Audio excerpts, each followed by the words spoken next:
سؤال: ليش الفضاء ما بيه ضوء؟ يعني مثلا الأرض من تصير الدنيا نهار الضوء موجود والأشياء واضحة قدامك لأن الشمس موجودة، وبالليل تنعدم الإضاءة وتصير ظلمة. لكن بالفضاء ماكو إضاءة. شنو السبب؟ ليش؟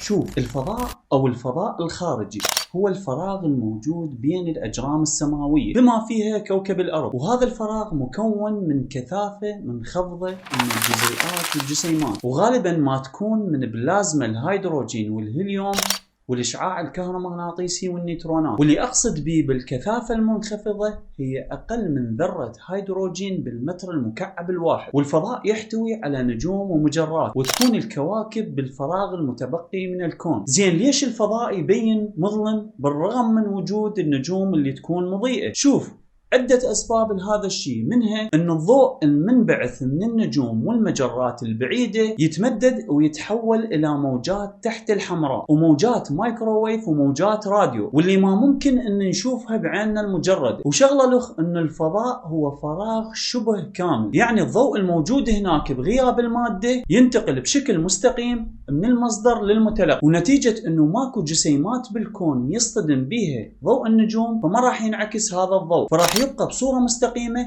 وما راح ينتشر وما راح يسبب إضاءة هذا المكان، وراح يبقى الكون مظلم. وهناك سبب آخر، أنه الفضاء ما بيه غلاف جوي، ولأنه هذا الغلاف الجوي هو اللي يسبب بعثرة الضوء وتشتيته، وبالتالي نشوفه إحنا، على عكس الفضاء اللي مثل ما قلنا أنه الضوء راح يبقى بشكل مستقيم بدون ما يشتت، وبالتالي ما راح نشوفه. يعني ما راح تتوزع الإضاءة بكل مكان، راح يبقى بنفس الخط المستقيم وينتقل الضوء بسرعة ثابتة ومعروفة. لكن الضوء اللي ينبعث من أبعد أطراف المجرة بالفضاء، وأقصد بها النجوم اللي كلش بعيدة عن الأرض، فإن الضوء اللي طلع من عنده يحتاج وقت طويل على ما يوصل للفضاء المحيط بالأرض وحتى نشوفه إحنا. ولأن الصورة اللي نشوفها إحنا هي أساسا انعكاس للضوء، يعني الضوء اللي نشوفه بالفضاء مو شرط يكون من النجوم الأقرب لنا، احتمال كبير يكون ضوء مرسل من الماضي من ملايين السنين. لذلك فإن الفضاء مظلم نتيجة تفاوت وصول هذا الضوء لعيوننا، ولأنه عمر الكون حوالي 15 مليار سنة، بحيث تسمح بوصول ضوء كل النجوم